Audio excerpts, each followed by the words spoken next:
Hello, and welcome to this episode of BSME Talks. I'm Kirsty Crosby, Professional Learning Lead at BSME.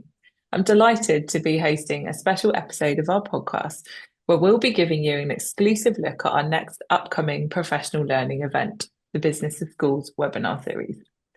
This is a reinvented, refreshed version of our celebrated Business of Schools conference. We're pivoting to an online format spread across 4 days to ensure everyone in back office and business functions at schools have access to this rare and comprehensive professional development opportunity. Each day of the series is dedicated to a different specialism. Monday will cover HR, Tuesday will explore finance, Wednesday will focus on operations, and Thursday will be a deep dive into marketing and admissions. Our workshop host will cover everything from recruitment to retention to refining the parent experience, providing you with insights that will help you navigate these big conversations, especially during these challenging and uncertain times. Joining me today from Switzerland to help me better understand the scope of the Business of Schools webinar series and to provide a little teaser into his session is Woody Wade, Director of Wade & Co. Woody, it's wonderful to have you on the show. How are you? Thank you. Yes, it's great to be here, Kirsty. I'm great. Thank you very much. Great. So I'm going to ask you a few questions. Sure. I'm going to start with, so professional development in schools has traditionally focused on teaching staff. Right. Why do you think that it's equally important to invest in professional development opportunities like this webinar series for the business and operational teams within a school? Oh, well, that's a great question. I mean, the teaching staff are obviously very important in any school. They're sort of the heart and soul of the school, right? And it's they're the ones that are executing on the mission of the school itself on a day-to-day basis, right? But at the end of the day, any school is, as an institution, is a business, isn't it? I mean, it may not be trying to turn over the highest amount of revenue or achieve the highest profit levels. That might not be the absolute goal, but it doesn't want to lose money, right? And and there are things that it will be doing which are very business-like in terms of their goals and what they're trying to achieve, like marketing the school in a particular catchment area or geographic market. So anything having to do with promotion, that's a business activity, right? The financial side, as I've just touched on, whether that's the ultimate goal or not, is still very, very important to any institution. But above all of that is really just the idea that any organization, and a school definitely falls in this category, wants to be successful in the future. So, however it defines success, looking at the different techniques and methodologies that can be learned in order to help achieve those goals and become more successful in the future, it's very important for everybody who has to do with the running, the management of the institution as a business. Let's put it that way. Yeah, I think that's spot on that although they all work together, there is a distinction between Of the teaching course, staff and the business element. Yeah, of thank you. course. Okay, my second question is, do you think that schools sometimes underestimate the strategic influence that operational and support teams can have? Well, yes. I can't speak for all schools, obviously, but what you're calling the operational staff is altogether the people who have their eyes open and their ears to the ground and can give feedback and sort of early warning system as to things that are going on that can have an impact on the let's say the business success or the strategic success of the institution, right? So, I mean, they absolutely cannot be ignored. They might not be responsible for making the decisions at the strategic level, but I think the things that they are able to contribute to that decision-making process are vitally important and have to be listened to, have to be considered. And I'd even go so far as to say there should be in any school really some kind of a structured way to gather that feedback. Because if you don't make that effort and you don't make this, set up the systems to allow that to happen in some kind of a regular or systematic way, there's a lot of information, a lot of very important information that maybe just doesn't ever kind of get filtered back up to the decision makers. Everybody's part of this process, right? From the top all the way down to the bottom. But you shouldn't ignore anything that anybody might see or know or hear or find out about that could have some kind of an important aspect that should be considered when making the biggest decisions that might get made in a school year, for example. Yeah, no, I think that's a really good point. And especially when there's so many operational staff, we're talking about large numbers in some of the very big schools here. Exactly. Yeah, perfect. Okay, so your workshop session, which we're really looking forward to, is titled Scenario Planning, Changing the Way You Think About the Future. And it specifically puts a focus on scenario planning and preparing for maybe the unknown. So, for those who are maybe unfamiliar with what you do, would you like to explain to us in sort of simple terms how it is relevant for schools, particularly those in the Middle East today? Right. Well, scenario planning is a structured technique for visualizing how your future operating landscape, or let's say strategic landscape, might realistically change in the future. And instead of, I mean, everybody kind of thinks about that when they're making big, strategic plans, for example. But more often than not, decision makers, and this is true of every kind of business, every kind of organization, not just in the educational field, but decision makers tend to want to kind of project into the future and say, well, things in the future will be probably like they are now, maybe a little bit more of this, a little bit less of that.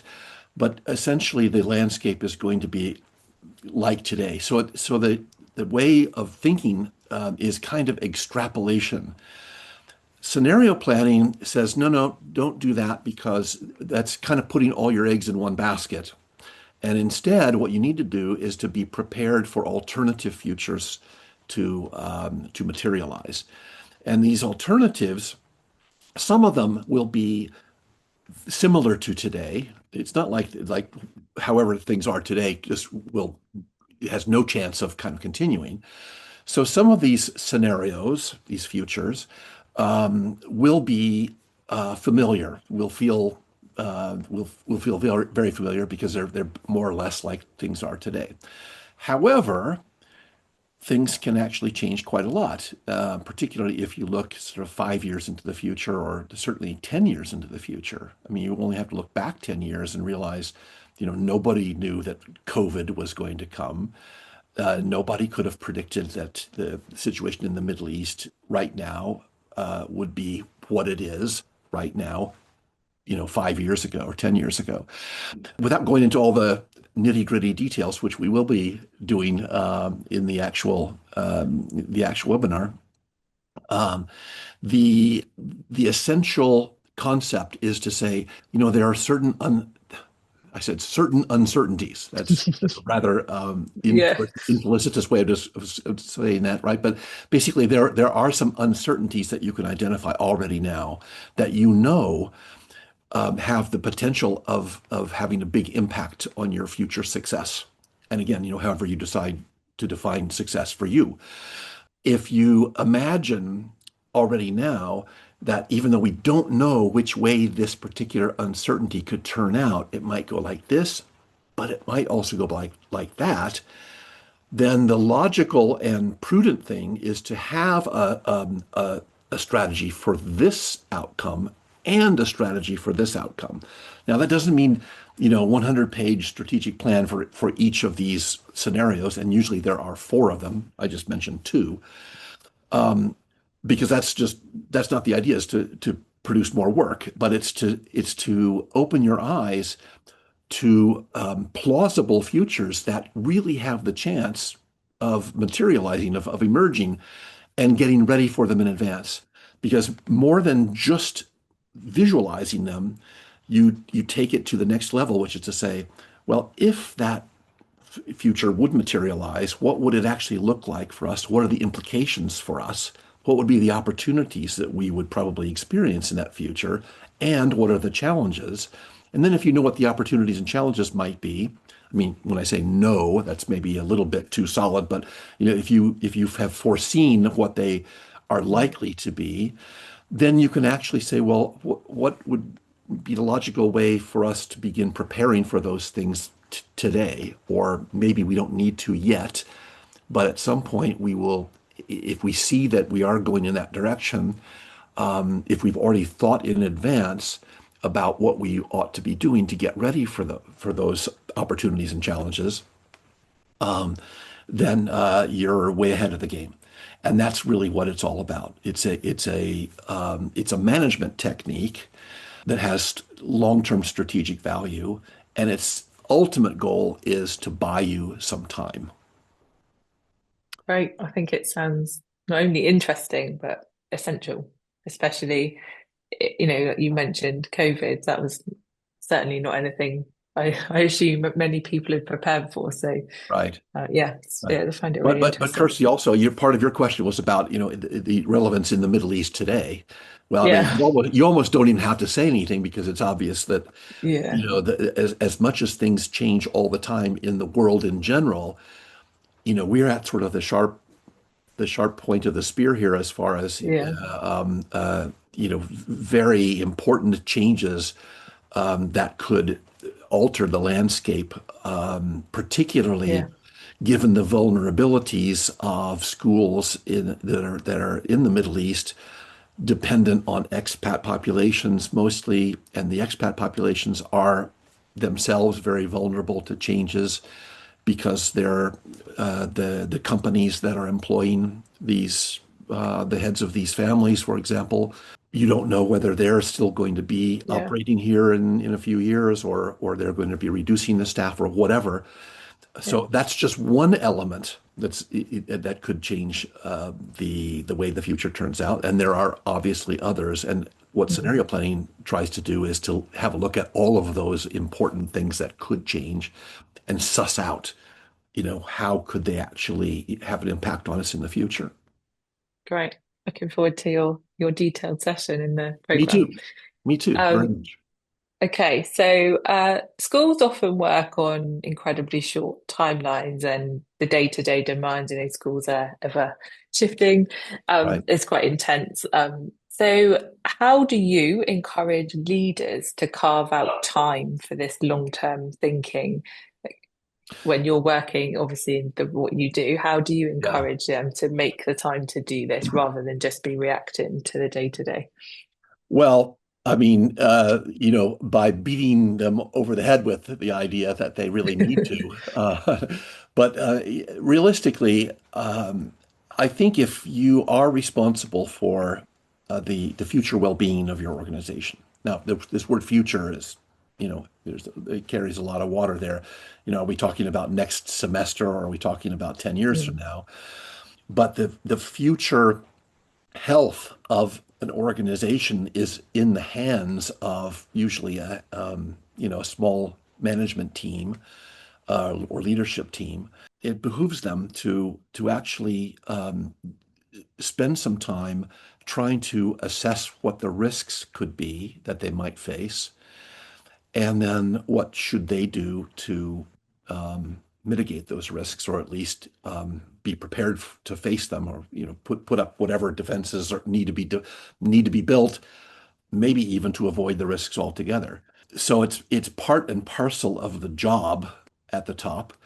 So, to answer your question directly, I shouldn't have to encourage anyone to do that. They yeah. should be doing it on their own. However, the world is, there's lots of distractions in the world, and it's not like, we have the luxury of thinking about, the 10-year future all the time.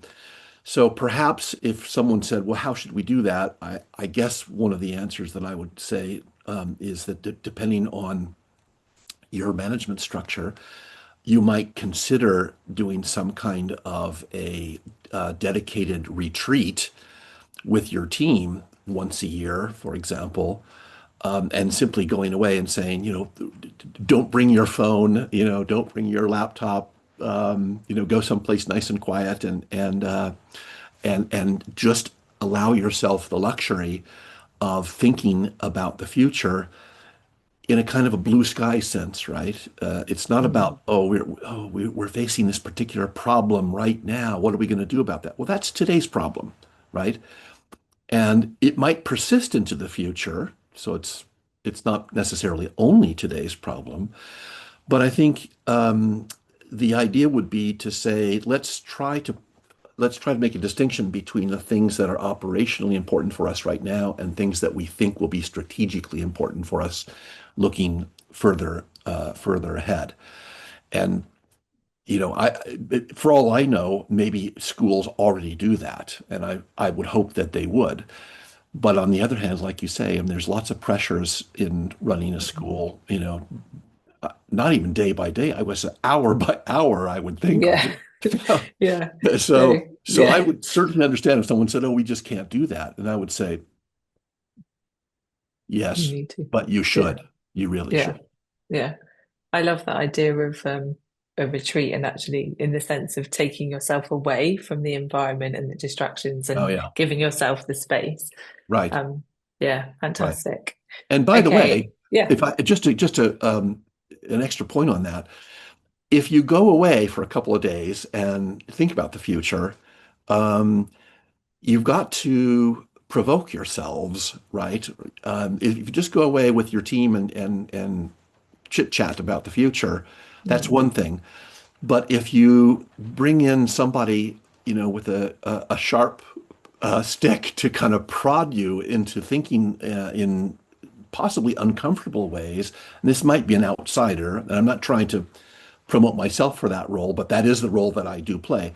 So I would mm, suggest that if any organization, and it's not just schools, really every organization should do something like this, bring somebody from outside into the process that can give you a little, electric jolt and make you think in ways that you aren't used to thinking. And that's mm. really where the value comes. Yeah, fantastic. Um, so for someone attending the webinar who has never encountered this methodology before, it's Right. brand new to them, what would you hope that they would walk away or leave your session thinking differently about? About the future, thinking differently Yeah, about or thinking the about the method. future. Yeah, yeah. What would you, I Right. guess my Right. question is, what would you want their key takeaway to be from your Sure. your Sure. webinar? What are you going to come away with that you didn't have when at the start of Yeah. the show, right? Well, Um, I'm not going to be able to actually, turn you into master scenario planners in the short time that I have, right? Because the concept is easy. It's very logical. It's straightforward. There's nothing, too challenging about it. The technique itself has a few steps in order to actually uncover some of these potential futures and then do the deep dive into each one. Um, so what I'm going to do is I'm going to kind of show everybody how this process works and have people understand the logic of it. And so if you understand the step-by-step logic, maybe you wouldn't feel comfortable yet doing it on your Mm. own because it's still kind of new and you're not sure if you remember what I said in minute 18 of the webinar. But I would hope that people would think, hey, there's some potential here to do to think in a new way about the future in a way that would be valuable for us to actually go through. Whether you end up at afterwards then saying, let's find out more about this, and so that we can learn how to do it on our own, then I've proselytized, and I'd be happy to help you, obviously. If the outcome would be, let's let's pull in an outside expert, somebody local, or a Woody Wade from far away, and do this together, great. but I'm not trying to sell myself. I'm really trying to, yeah, I'm proselytizing. I'm trying to kind of preach the gospel of this way of thinking because for most people it is new. Everybody thinks about the future. And of course, if the higher up you go in an organization and you have more responsibilities, the future is where all the action is, right? You make decisions today that are going to affect the future. The decisions you make today, some of them will affect today, but the big decisions are all about the future. So, figuring out how the future might look is pretty important. But that's the step that people leave out of the process often, right? They just think that, well, I need to make this decision about something that's going to happen next year or maybe 3 years from now. But they don't necessarily slow down, let alone stop, and actually say, wait a minute, what is the world going to look like in which this decision is going to be implemented, right? Or come to its full flowering. Will the world still look the same as it does now while we at this point in time when we have to make that decision? So if I can get everybody thinking along the lines of just changing their approach to making big decisions about the future, then I will have done my job. Amazing. Thank you. Yeah. Sounds great. So we're approaching the end of the episode, but before we close, we always finish our BSME Talks episode with this question. Who was the most influential teacher during your schooling and why? Oh boy. All right. Okay. I have two. Am I allowed to have two? Or I have to choose one? Yeah, No, you you know can what? have no, you can have two. I'm going to choose one. Okay. Okay. I've got the one, which is the less obvious choice compared to the other one. But since I'm not going to talk about the other one, you won't know that. Um, so when I was in business school, so this is not me being, 10 years old, but I'm 24, 25 years old. Um, I worked with two other students in my class and on a so-called, semester-long business project where we had to go into a company and do an analysis of an issue or a project or something, and then make, recommendations as like a little consulting team. And then we had to write this up in, a huge amount of detail and turn it in for our grade. And this was worth 2 out of the 3 points you would get that semester. So it was enormously important for your final grade.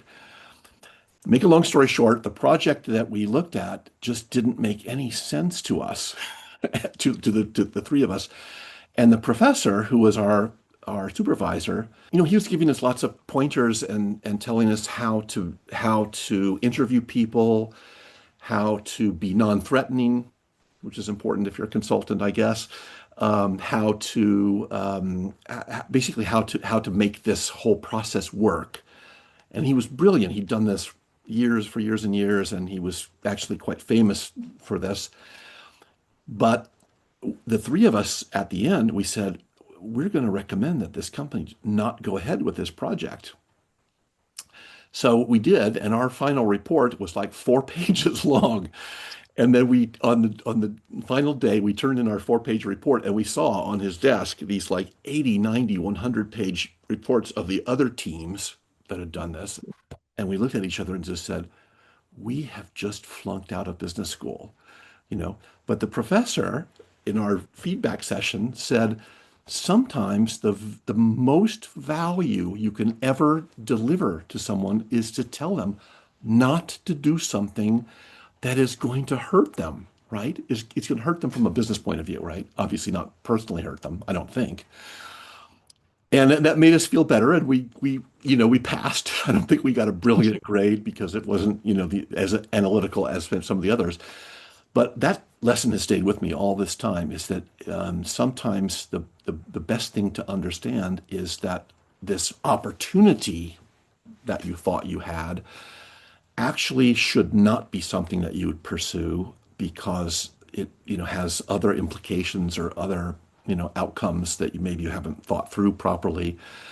And realizing that everything that you do has an opportunity cost in the sense that you could also be doing something else with that time and money you were going to invest in this project that we're telling you don't do that.